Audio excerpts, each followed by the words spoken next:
On va s'attaquer aujourd'hui à un texte, un des plus importants de toute l'histoire des sciences sociales. C'est L'Essai sur le don de Marcel Mauss, publié en 1925. Et ce qui est fou, c'est que, presque un siècle plus tard, ce texte n'a rien, mais alors rien perdu de sa puissance. Mais avant d'aller plus loin, partons d'une question très simple, une situation qu'on a tous vécue. On reçoit un cadeau, et là, quasi instantanément, on sent comme un poids, une sorte d'obligation de rendre l'appareil, même si personne ne le dit. Alors pourquoi? Pourquoi cet acte qui est censé être de la pure générosité est si souvent rempli de tensions et de règles qu'on ne voit même pas? Eh bien, pour Marcel Mauss, la réponse est limpide. Et les enjeux sont beaucoup plus élevés qu'on pourrait le croire. Cette citation, elle est incroyable. Elle nous met direct dans le bain. Ces règles sociales, ce n'est pas juste de la politesse. Non. C'est le ciment de nos sociétés. Et les briser, c'est prendre le risque d'un vrai conflit. Et ce sentiment, ce petit malaise qu'on peut ressentir face à un cadeau, ce n'est pas du tout une invention de notre époque. Pour vraiment comprendre d'où ça vient, il faut faire un petit bond dans le temps et se plonger dans ce texte fondateur. L'homme qui se cache derrière cette grande théorie, c'est une figure absolument fascinante, Marcel Mauss. C'est le neveu du très célèbre sociologue Émile Durkheim et on l'a surnommé l'inconnu célébrissime. C'est un sacré paradoxe, non? Il est vu comme le père de l'ethnologie française et pourtant, il n'a jamais mis les pieds sur le terrain.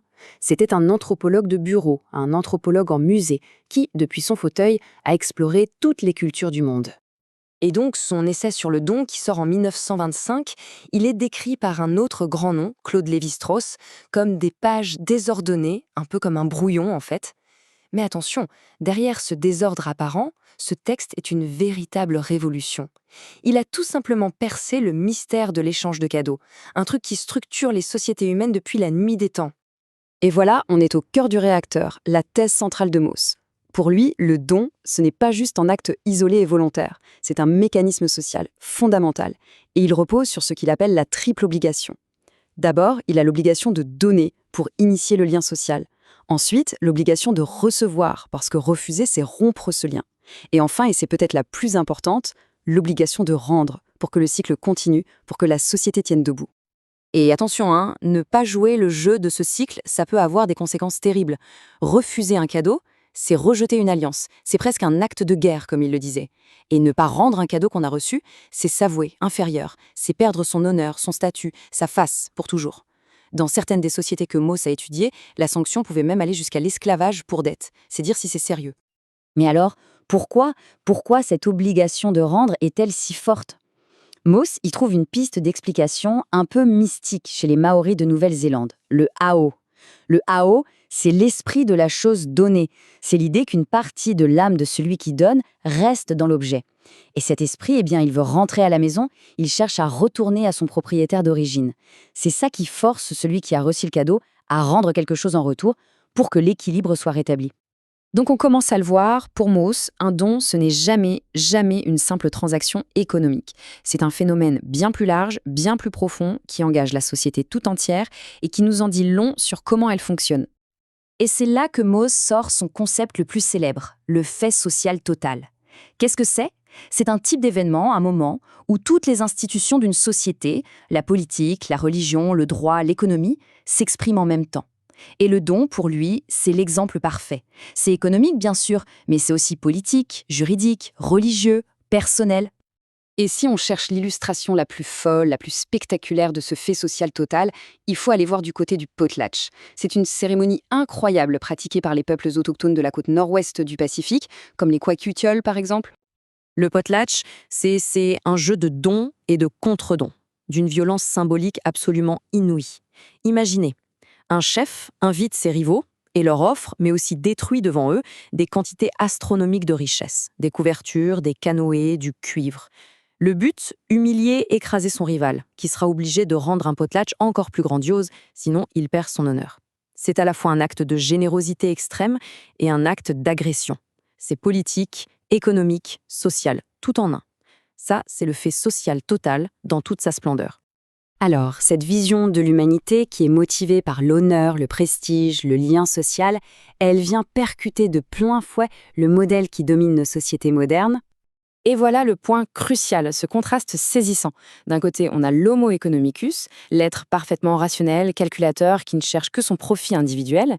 C'est un peu la figure star de la pensée économique classique. Et de l'autre, on a l'être social, que décrit Mauss, pour qui les relations, la solidarité, la communauté, eh bien tout ça, ça pèse bien plus lourd que le simple calcul de l'intérêt. Et là, Mauss nous lance une vraie bombe. Il nous dit « Attention, cet homo economicus, cet être purement économique, ce n'est pas notre état de nature, c'est une invention plutôt récente de l'Occident. Pendant la quasi-totalité de l'histoire humaine, l'être humain a fonctionné sur des logiques totalement différentes, les logiques de don, de réciprocité, de collectif. » La pensée de Mauss est d'une très grande finesse, y compris sur le plan politique. En 1925, en plein entre-deux-guerres, il critique à la fois l'égoïsme du capitalisme pur et dur, mais aussi l'utopie hyper dangereuse des bolcheviks qui, en voulant supprimer totalement le marché, ont en fait détruit l'économie.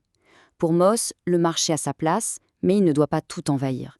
Il faut laisser de l'espace pour d'autres choses, et notamment pour la logique du don. Il ne faut pas s'y tromper. Cet esprit du don, ce n'est pas juste un vieux souvenir de société lointaine.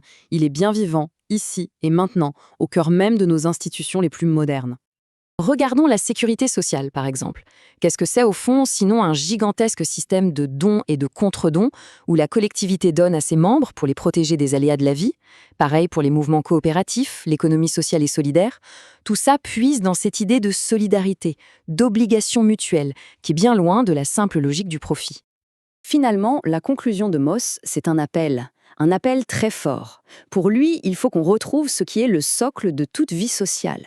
Il faut réapprendre à sortir de soi, à donner.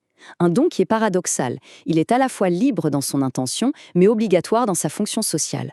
C'est ce paradoxe qui, selon lui, crée des sociétés vraiment humaines, des sociétés solides. Mauss termine son essai sur ce proverbe maori qui est magnifique et qui résume toute sa pensée avec une simplicité déconcertante.